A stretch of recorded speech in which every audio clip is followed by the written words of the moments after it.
The Hashira are the strongest demon slayers, but they aren't all as strong as each other. Despite all being powerful, the Hashira vary greatly in strength, speed, and skill as a swordsman. Today I'll be ranking them all from weakest to strongest. This is a pretty controversial topic, as is any ranking video, and there's a lot of misconceptions in the Demon Slayer fandom, which only makes my job even harder. But I think I found a pretty solid list that most people can agree to. I'm not going to ask people to subscribe because I honestly don't know if I'm going to make more Demon Slayer videos, but if you guys want more Demon Slayer content, then show this video some love, or check out my other ranking videos. With that in mind, let's get right into it. Starting at number 9, we have Tengen Uzui. Tengen suffers scaling-wise as his only opponent in the series is Gyutaro. Gyutaro and Tengen fight each other competitively during the Entertainment District arc, clashing and tagging each other many times. However, it should be noted that Tengen did receive help from Tanjiro defending him at times, and Gyutaro getting weakened by wisteria poisoning. Tengen briefly contends with Gyutaro with only one arm, but this is explained to be his music reading ability to read his opponent's moves, which takes him time to activate. While this is impressive as Gyutaro is an upper rank Kizuki, he's still only number 6, the weakest upper moon, meaning every other Hashira fights a stronger upper moon. Many people rate Tengen highly due to him being the fastest Hashira in a foot race and being second only to Gyomei in arm wrestling. There's several problems with this, first being that your ability to run long distances doesn't translate to how quickly you swing your sword, and arm strength doesn't fully translate to how hard you swing either. This is especially true as we don't even know if the characters used breathing in this off-screen arm wrestling competition, but also the characters all get much stronger after this. Part of a Hashira's duty is to train and hone their abilities, and they all train with one another to get stronger during the Hashira training. It's also explained that by fighting powerful enemies like upper moons, even the Hashira can get stronger. The other upper moons would also get stronger as they'd be consuming more humans over time, meaning the Hashira and the other upper moons are all getting stronger, while Tengen remains retired. Iguro also comments that he doesn't think strength is that important in combat, but technique is more crucial, showing even the other Hashira don't completely agree that Tengen is a top tier off strength alone. At the end of the day, he fought the weakest upper moon, and sadly, that's where he caps. Number 8 is Shinobu Kocho. Let me just say, Shinobu could go a lot higher, but it's difficult to say that with certainty. Shinobu is the weakest Hashira in terms of raw strength, with her incapable of even cutting off the head of a demon, and her not really participating in the Hashira training, so it's likely she'd remain below Tengen in this aspect as well. However, her speed is much higher as she blitzes Upper Moon Doma many times with her piercing attacks, and makes up for her lack of strength by using poisons. The problem with Shinobu is that even though she is fast, her poison didn't have any significant long-lasting effects on Doma, even when she delivered 700 times the normal dose by letting him absorb her entire body, which had poison spread throughout it. Both she and Ubayashiki both question if her poison would even work on an upper moon, period. I think bare minimum she should be superior to Tengen regardless, as he isn't able to defeat an upper moon one-on-one either, and Gyutaro is actually pretty susceptible to poisons as well, as wisteria poison had stalled his regeneration for a considerable time, let alone the poison master, who is also much faster. She could go higher, seeing as she'd be faster than every upper moon other than number 1, but the potency of her poisons is too questionable for me to say for sure. Number 7, Mitsuri Kanroji. Mitsuri just has a better feat than Tengen in that she is able to combat an avatar of Upper Moon 4, Zohakuten. Even in her base form, she's able to outspeed Zohakuten and nearly land a lethal blow before finding out it's not the main body. She then awakens her mark, boosting her power and speed even more, and she's able to hold off Zohakuten's attacks for a considerable time, with the demon believing he'll just whittle down her stamina until she's too tired to fend him off anymore, basically admitting he doesn't have the power or speed to overwhelm her. Zohakuten, being most of the power of Upper Moon 4, should be far stronger than Gyutaro. She's also explicitly stated to be faster than Tengen even in her base form and before the Hashira training, meaning she'd only get faster after that point.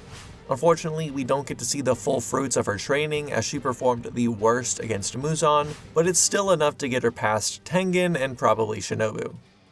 Kyojuro Rengoku at number 6 might surprise people, as I've seen many different rankings for him, with people either believing he's trash or completely godly.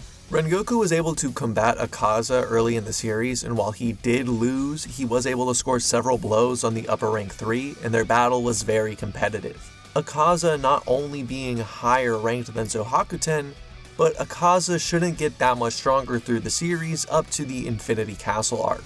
I say this because Doma explains that Akaza does not consume women, which he implies somewhat stunted his growth as a demon since someone like Doma was able to surpass him despite being much younger.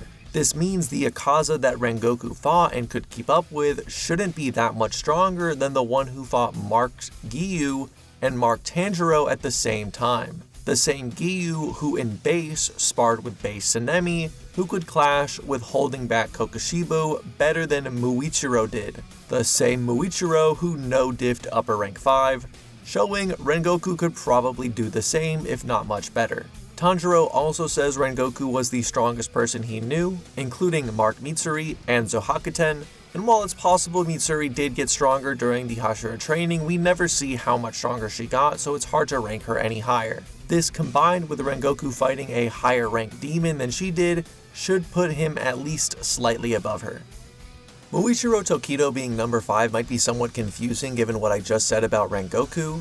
I'll admit it's definitely possible for Rengoku to be above Muichiro based on him being close to base Sanemi. However, Muichiro actually gets stronger after first losing to Kokushibo. After resolving himself to saving Sanemi and Gyomei to give them an opening to defeat Kokushibo, Muichiro is able to react to some attacks from the upper rank 1 demon. This is attributed to his ability to access the see-through world, which Kokushibo believes is why he saw through his attacks. While this still came at the cost of one of his legs, being able to even remotely react to one of Kokushibo's attacks is still insanely impressive as these attacks were overwhelming Mark Sanemi, who we'll get to in our number 4 placement.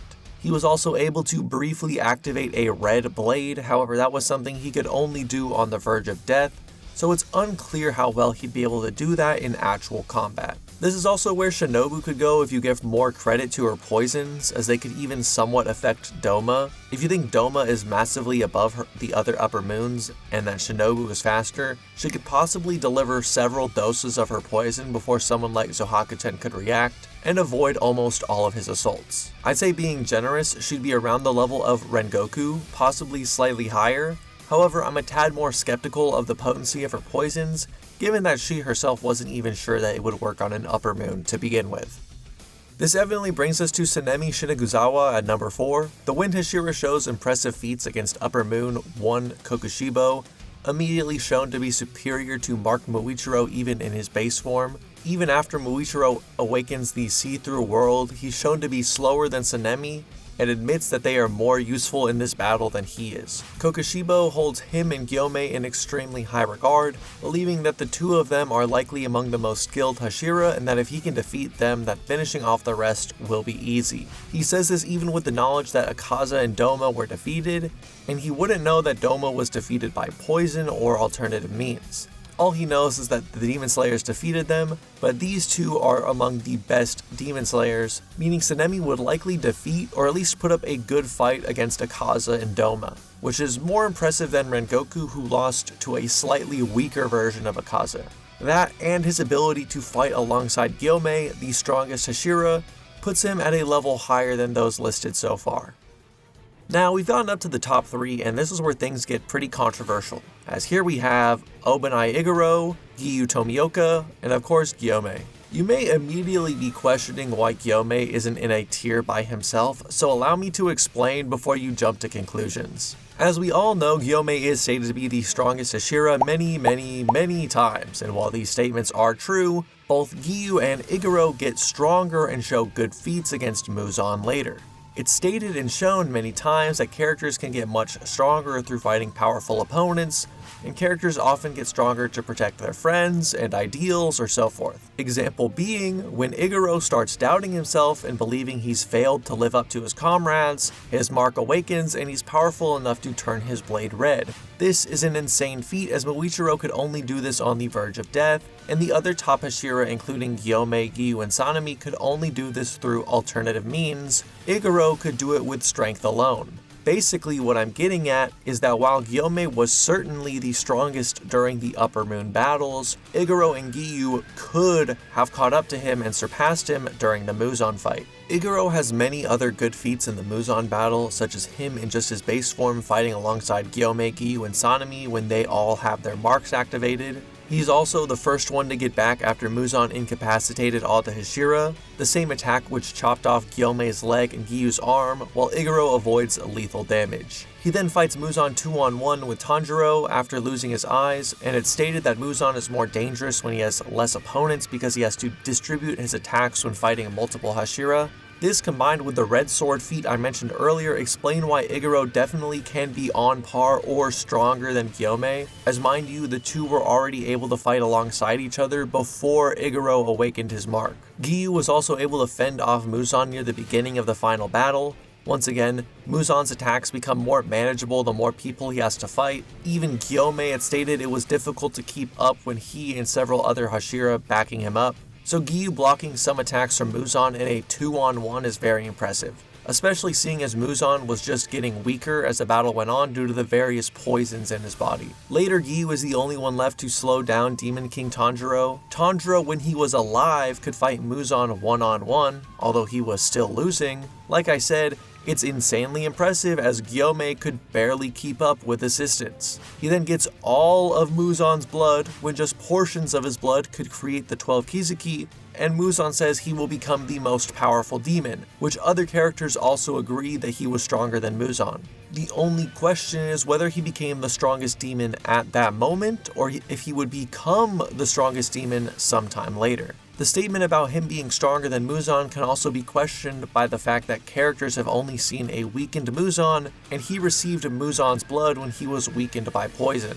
Regardless, Tanjiro was already on par with the top tier Hashira and got a massive amp on top of healing all his injuries. So even if he wasn't as strong as Muzan at his prime, he'd likely be far stronger than the likes of Gyomei, and Giyu could react to and parry his attacks. I will say that Gyomei's feats against Muzan are somewhat lacking, especially compared to Iguro, as Iguro performed against Muzan with much less help and could activate a red blade on his own. The only way to put Gyomei higher is if you assume that he was nerfed from his injuries against Kokushibo instead of growing stronger through combat. That, or you don't believe any of the Hashira grew significantly during the Muzan battle, which is definitely possible as the characters were all getting wounded and fatigued. It's heavily debatable, and honestly, any one of these characters could be the strongest Hashira. If you think the Hashira didn't get stronger against Muzan, then Gyomei is the strongest. If you think Demon King Tanjiro is stronger than Muzan, then Giyu is the strongest. And if you think Iguro got stronger, then he's the strongest. It's really up to your interpretation, and while I'm sure most people will say Gyomei due to the statements, put some respect on Iguro and Giyu as their feats are at least on par with Gyomei. They should at the very least be above Sanemi, like I said, being in the top 3 based on their feats against Muzan.